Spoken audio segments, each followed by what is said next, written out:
मित्रांनो, समाज बांधवांनो, गौळच्या प्रकरणामध्ये मी सर्वांनाच दोषी धरणार आहे.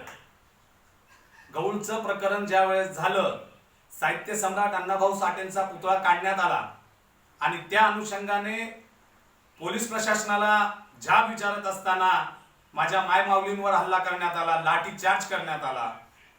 त्या अनुषंगाने या महाराष्ट्रातील जे काही अनुसूचित जाती आणि अनुसूचित जमातीचे आमदार निवडणुकीमध्ये निवडणूक लढवून त्या सभागृहामध्ये जातात, त्या ठिकाणी एकाही माईच्या लालनं, मग तो मातंग समाजाचा जरी असला, त्या नेत्यांनी राखीव जागांमधनं निवडणूक लढवली, आरक्षणाच्या कोट्यातनं निवडणूक लढवली, जातीच्या दाखल्यावरनं निवडणूक लढवली. त्या एकाही माईच्या लालनं साहित्य सम्राट अण्णाभाऊ साठेच्या पुतळ्याची विडंबना झाली म्हणून प्रत्यक्षात सोशल मीडियावर, इलेक्ट्रॉनिक मीडियावर किंवा प्रिंट मीडियावर कुठेही व्यक्त झालेला नाही. फक्त मतदानाच्या वेळी समाजाचा वापर कसा करायचा, समाज ह्या प्रतिष्ठित पक्षांना कसा दाखवायचा आणि कशी तिकीट मिळवून घ्यायची आणि मग मतदानाच्या वेळी कसं समाजासमोर हात जोडत जायचं आणि त्यांच्या समोर भावनिक होऊन मतदानाची भीक मागायची आणि निवडून आल्यानंतर तोच लोकप्रतिनिधी, तोच समाजाचा प्रतिनिधित्व करणारा नेता काय म्हणतो माहिती? मला तुम्ही मोठं केलं नाही, मला तुम्ही आमदार बनवलं नाही, मला माझ्या पक्षाने आमदार बनवलं. तर त्या हरामखोर आमदारांना माझा प्रश्न आहे, जर का तुझ्याकडे ती जातीचा दाखलाच नसता, जर का तुझ्याकडे ती आरक्षित जागाच नसती, तर तू कुठनं रे बाबा लढला असता आणि कोण तुला निवडून आणून दिलं असतं? ही व्यवस्था अगोदरच आम्हाला या जाती जातीच्या उतरंडीमध्ये खालच्या स्तरावर बघते, मग तू कुठनं निवडून आला असता? तुझ्या पक्षाचा मोठेपणा सांगतोस ना, त्याच पक्षाचं ओपन मधनं तिकीट घेऊन निवडणूक लढून दाखव, मग तुला तुझी जागा कळेल, तुला तो समाज, ही व्यवस्था तुला तुझी जागा दाखवून देईल. ह्या नेत्यांनी पण सुद्धा एवढा मोठा प्रकरण घडला, सातत्याने अन्याय अत्याचाराची शृंखला चालू आहे. गेल्या वर्षापासून जी काही अन्याय अत्याचार घडली त्यामध्ये ह्या लोकांनी काहीच आपली प्रतिक्रिया दिलेली नाही. त्यापैकी 2 आमदार सत्तेत असणाऱ्या, विरोधी बाकावर असणाऱ्या पक्षासंगती आहेत आणि 1 आमदार सत्तेत आहे.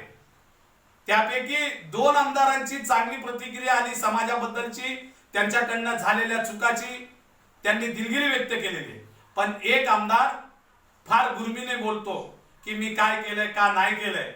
परंतु माझ्या समाज बांधवांनो, ह्या अशा आमदारांना आपण लोकप्रतिनिधी म्हणून समाजाचं प्रतिनिधित्व करत असताना याला आपण ज्या सभागृहामध्ये पाठवतो, परंतु हा आपल्या समाजाची व्यथा तिथं मांडत नाही. म्हणून आम्हाला आता याच्या पुढे विचार केला पाहिजे. आमचा जो कोणी आम्ही प्रतिनिधित्व करणारा नेता निवडणार आहोत, तो सच्चा चळवळीतला कार्यकर्ता असला पाहिजे, त्याला समाजाची अस्मिता असली पाहिजे, त्याला समाजाचा स्वाभिमान असलं पाहिजे, त्याला समाजाबद्दलची जाण असली पाहिजे आणि तो जात असताना बॉन्डिंग करून गेला पाहिजे की मी जर निवडून आलो तर माझ्या समाजाचे जे काही प्रलंबित विषय आहेत मी ते मार्गी लावण्यासाठी सतत कार्यशील असेल. अशाच नेत्यांना तुम्ही निवडा, नाहीतर अन्यथा आमच्या समाजावर अन्याय अत्याचार होत राहतील आणि ह्या एससी आणि एसटीचे जे काय आमदार इथनं निवडून जातात ती त्या सभागृहामध्ये आपल्यासाठी ब्र शब्द काढणार नाहीत. आणि ह्यांनी जर प्रश्न विचारला तरी तो शेवटच्या क्षणाला विचारतील, ज्या वेळेला यांची आमदारकी संपत असते, ज्या वेळेला यांचा कार्यकाल संपत असतो, त्यावेळेला हे कुठंतरी समाजाचं रडगाणं गाण्याचा प्रयत्न करतात. कारण त्यांना माहितीये 5 वर्ष झालेले, 5 वर्षानंतर सत्ता जाणार आहे की येणार आहे ती त्यांना माहित नाही. परंतु पुढच्या वेळेला तयारीला येत असताना समाजाला सांगण्यासाठी की मी माझ्या समाजाचे प्रश्न या सभागृहामध्ये मांडले, असेही भुलटी राजकारणी आपल्या समाजामध्ये आहेत. तर अशा लोकांना वेळोवेळी ज्या विचारणं आमच्या युवकांनी हिंमत केली पाहिजे, जिगर केला पाहिजे, यांना प्रतिप्रश्न केला पाहिजे. जर आम्ही आमच्याच समाजाच्या नेत्यांना जेव्हा ज्या विचारत जाऊ तर इतर समाजांनाही धसकी बसेल की बाबा हे यांच्या समाजाच्या नेत्यांना सोडत नाही तर आपली तर काय विसर. माझे पुन्हा एकदा विनंती असेल, आम्ही आपल्या समाजासाठी या अन्याय अत्याचारासाठी ज्या ज्या वेळेला रस्त्यावर उतरतो त्या त्या वेळेला या राजकीय नेत्यांनी तर मदत करावी की न करावी हा त्यांचा भाग आहे, परंतु माझ्या सर्वसाधारण समाज बांधवांसाठी हा मी व्हिडिओ बनवत आहे। ज्या ज्या वेळेला समाजाच्या व्यथा मांडण्यासाठी, मग ती कोणतीही संघटना असो, मग ती भाज संघटना असो, लहुजी शक्ती सेना असो, मानवहित लोकशाही पार्टी असो, लोकस्वराज्य आंदोलन असो, मानवी हक्क असो, भारतीय युवा लहुजी सेना असो, ज्या काही आपल्या समाजातील वेगवेगळ्या संघटना आहेत, समाजाचा विषय घेऊन जर रस्त्यावर उतरत असतील तर माझ्या सर्व समाज बांधवांना, माझ्या मायमाऊलींना, माझ्या बंधू भगिनींना माझी कळकळीची विनंती आहे, तुम्ही त्यांच्या आंदोलनात सहभागी व्हा। एक डोकं तरी किमान आपल्या घरातनं त्या आंदोलनात, त्या मोर्चात सहभागी झालं पाहिजे, कारण इथली प्रस्थापित व्यवस्था संख्यावर आणि शक्ती प्रदर्शनावर वाटते। जर तुमची संख्या जास्त असेल, तुमची लोकसंख्या जास्त असेल, तुमचे डोकं तिथं जास्त असतील, तुम्ही कोणत्या पद्धतीने उद्रेक करताय हे जेव्हा प्रस्थापित व्यवस्था पाहते, त्याच वेळेला कुठंतरी त्या संबंधित विषयाला न्याय मिळण्याची प्रक्रिया सुरू होते।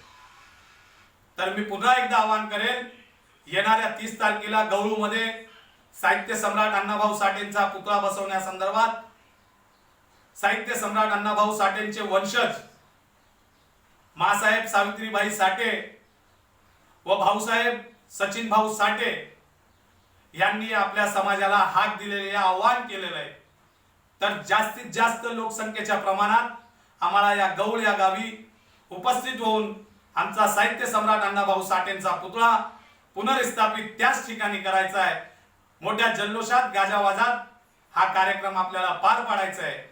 मी तुम्हाला म्हणणार नाही की तुम्ही लाठी काठी घेऊन या, तुम्ही तलवार घेऊन या, तुम्ही दगडफेक करा, असं आम्हाला बिलकुल करायचं नाही। फक्त आम्हाला संख्येने तिथं उपस्थित होऊन आमची एकजूट, आमचा एक संघ, आम्ही एक मताने, एक दिलाने इथं आलेलो आहोत, हे आम्हाला इथल्या प्रस्थापित व्यवस्थेला दाखवायचं आहे। या दरम्यान आपल्यावर खोटे गुन्हेही दाखल होतील, परंतु गुन्ह्याला घाबरून न जाता आम्हाला आमचा स्वाभिमान, आमची अस्मिता, आमचं अस्तित्व टिकवण्याचं काम आम्हाला या ठिकाणी करावं लागणार आहे। अन्याय अत्याचार झाल्यानंतर अनेक आंदोलन, मोर्चे, उपोषण होत आहेत, परंतु इथली व्यवस्था याची दखल घेत नाही। जरी नसली तरी आम्हाला यावेळेस इथं आमच्या एकूण या समाजाने या व्यवस्थेला शक्ती प्रदर्शनाच्या माध्यमातून दाखवून द्यायचंय की आता आम्ही एक संघ झालेलो आहोत, आमच्यात एकजूटपणा आलेला आहे। आम्ही आमच्या एखाद्या विषयासाठी आम्ही सगळे आमचे मतभेद बाजूला सारून एक संगती आम्ही आता उभे राहू शकतो, हे आता आम्हाला इथल्या प्रस्थापित व्यवस्थेला दाखवून देणं गरजेचं आहे। जोपर्यंत तुम्ही तुमचं उपद्रव्य मूल्य या व्यवस्थेला दाखवणार नाही, तोपर्यंत आम्हाला न्याय भेटणार नाही। म्हणून पुन्हा एकदा मी विनंती करतो, येत्या 30 सप्टेंबर रोजी तुम्ही सगळ्यांनीच आपापल्या पद्धतीने गौळ या ठिकाणी यायचं आहे आणि साहित्य सम्राट अण्णाभाऊ साठेंना मानवंदना द्यायची आहे। जय भीम, जय लहुजी, जय शिवराय, जय अण्णा, जय फडके।